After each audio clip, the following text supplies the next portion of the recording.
le agradecemos la amabilidad que tiene con RCR al doctor Pedro Riega. Él es un reconocido médico especialista en gestión de salud, docente universitario. Qué gusto saludarlo, doctor Riega. Muy amable. Gracias por atender esta comunicación. Muy buenos días, José. Muchas gracias más bien por esta oportunidad de dirigirnos a tu público de la red de comunicación regional. Comencemos por un comentario que hace unos días formuló el ministro de Salud, César Vázquez, ¿no? Él ha indicado que el descanso médico por COVID ya no va a ser obligatorio, ¿no? Además, tenemos entendido hay una directiva emitida por el MINSA, ¿no? Me gustaría conocer como especialista en gestión de salud qué alcances tiene esto, ¿no? Y si esto se aplica o no se puede aplicar. Sí, en primer lugar, lo que tenemos que mencionar es que se ha actualizado una directiva administrativa relacionada con la salud de los trabajadores con riesgo de exposición al SARS-CoV-2, ¿no? En esta directiva que ya fue publicada, se establece en realidad lo que dijo el ministro, ¿no? Lo que dijo el señor ministro, de que ya no existe el procedimiento llamado aislamiento domiciliario, ¿no? Él se ha referido al descanso médico, pero es importante mencionar que en la directiva anterior el descanso médico venía acompañado de un aislamiento domiciliario. Este aislamiento domiciliario es fundamental para evitar la propagación del virus, para evitar el contagio a otros trabajadores, sobre todo, por supuesto, aquellos que pueden tener algún nivel de vulnerabilidad, que es el motivo, digamos, de nuestra preocupación principal frente a una amenaza de salud pública como todavía lo es el COVID-19 y otras enfermedades respiratorias altas, ¿no? Entonces, doctor Riega, a propósito de lo que usted menciona, ¿qué riesgos se presentan con esta medida en cuanto a contagio y con cuanto a propagación? El riesgo se incrementa, ¿no? En primer lugar, debido a que el descanso médico se basa, digamos, exclusivamente en la situación del paciente. Nosotros sabemos que el COVID-19 es una enfermedad especial en la que la situación del paciente, si bien es cierto es importante, no es lo único importante. También importa la propagación, el contagio hacia los demás compañeros de trabajo. ¿Qué pasa si un paciente se encuentra con enfermedad grave o incluso asintomática, pero se encuentra infectado? Es una persona contagiante y esta persona se sometía al aislamiento domiciliario, que en un momento inició como 14 días, luego pues bajó a 10, a 7, hasta 5 días, pero que ahora desaparece y por lo tanto lo que establece esta norma en términos muy concretos es que va a posibilitar o inclusive establecer que aquellas personas contagiadas por COVID-19 permanezcan en sus centros laborales con el riesgo de contagiar a otros trabajadores y por supuesto también al público en general si se trata de una empresa de servicios o una institución pública que brinda servicios al ciudadano. Ahora, siendo un tema de salud pública, ¿qué obligaciones se deben cumplir desde las empresas o de las entidades?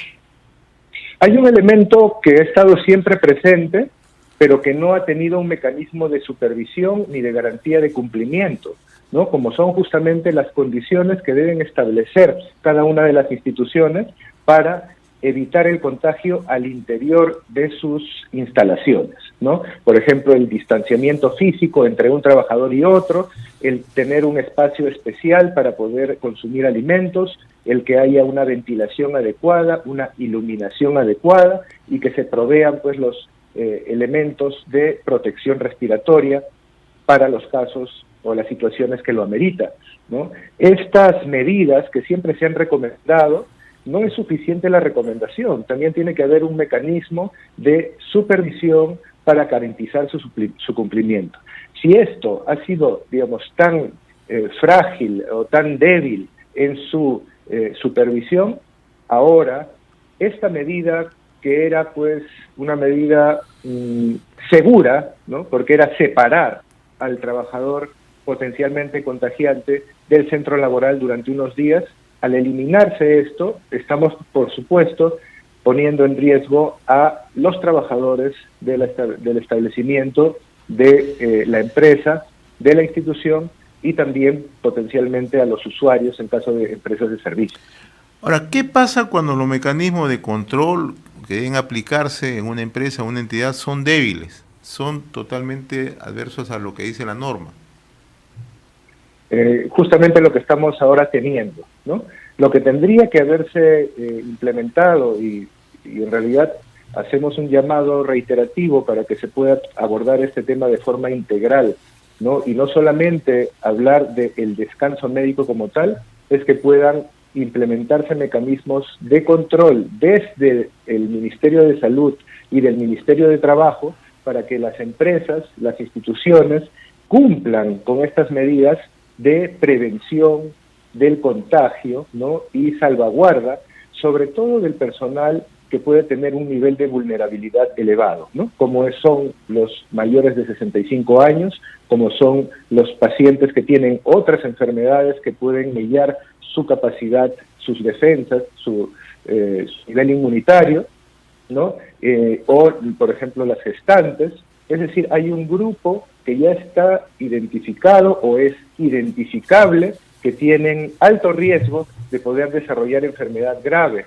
Y son ellos los que tienen que, digamos, contar 100% con elementos de protección para que no puedan ser contagiados por sus compañeros de trabajo que van a tener, a partir de esta norma, que seguir laborando a pesar de ser elementos infectantes potencialmente propagadores de la enfermedad. O sea, ¿podemos colegir, doctor Riega, que esta norma está alejada de la realidad? Por supuesto, ¿no? Es justamente lo que estamos tratando de mencionar, ¿no? Y con mucha preocupación, porque las normas se hacen para cumplirse, pero la sola norma no es suficiente para garantizar su cumplimiento. Y hay elementos que pueden cumplirse de forma mucho más clara, como es, por ejemplo, el aislamiento domiciliario, ¿no? Pero estas normas de seguridad y salud en el trabajo, que crónicamente vienen siendo un gran problema para las distintas empresas e incluso de manera especial para los servicios de salud, pues lo que se necesita es que se repotencie y se pueda abordar este problema de forma integral. Permítame abordar otro tema, ¿no? Hoy se ha publicado en el diario oficial el esquema para la aplicación de la vacuna monovalente adaptada, ¿no? La resolución indica que en esta primera fase la vacunación está dirigida a grupos de riesgo, población adulta mayor de 60 años a más, a personal de salud, a gestantes a partir de las 12 semanas de gestación y pacientes con enfermedades crónicas, ¿no? Me gustaría tener un comentario suyo a propósito ya de esta vacuna monovalente, ¿no? Que en los últimos días, a propósito de la bivalente, generó también puntos de vista encontrados. Sí, bueno, es importante que ya finalmente se haya aprobado esta directiva y que se pueda implementar de inmediato, ¿no? Esto ha tenido que implementarse desde el primer día que las vacunas estuvieron en el país, ¿no? Es una vacuna que tiene, digamos, una capacidad mayor, ¿no? Sobre todo para enfermedad leve hay una diferencia, digamos, significativa de su eficacia respecto de la enfermedad leve para las cepas que actualmente se encuentran circulando en el país. No hay diferencias hasta el momento significativas entre la eficacia de esta vacuna monovalente y la vacuna bivalente para el desarrollo o para la prevención de enfermedad grave, pero sí es muy importante que ya se implemente, porque esto es dinámico, ¿no? El COVID-19 justamente es una enfermedad que es un desafío para a nivel global por su continua, ¿no? Permanente mutación y cambio y necesidad de que se puedan actualizar las vacunas, ¿no? Entonces, al llegar ya la vacuna monovalente al país, es adecuado que se implemente en primer lugar en población prioritaria, priorizada, y la población que no tiene riesgo o que tiene mucho menor riesgo, que pueda completar sus dosis de vacuna bivalente. Y otra cosa importante es que aquellos que ya recibieron la vacuna bivalente en las últimas semanas tengan que esperar un periodo y no les corresponda en realidad recibir la vacuna monovalente hasta que transcurran, digamos, unos 3 meses aproximadamente. Usted es especialista en temas de gestión en salud pública, ¿no?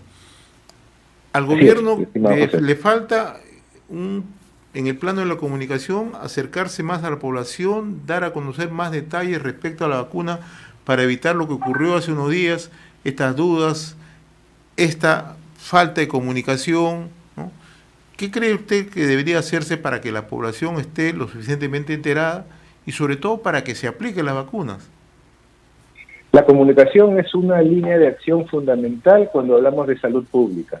Y aquí hay una crítica importante que se viene reiterando a la autoridad máxima del sector, debido a que justamente debemos ser muy cuidadosos en la transmisión de mensajes a la comunidad y también ser eficaces para neutralizar lo que se denominan como fake news o información o desinformación que puede provenir de distintos actores con intereses subalternos. Es decir, el Ministerio de Salud debe ser el mejor comunicador para que la población pueda tener, digamos, una información adecuada y además la confianza en las medidas e intervenciones sanitarias que son fundamentales para poder enfrentar las enfermedades de importancia en salud pública. Muy bien, doctor Pedro Riega, médico especialista en gestión de salud, docente universitario. Yo le agradezco la amabilidad de haber permitido esta comunicación a través de RCR, Red de Comunicación Regional. Ha sido un gusto conversar con usted, muy amable. De igual manera, muchas gracias, José. Éxitos para ti.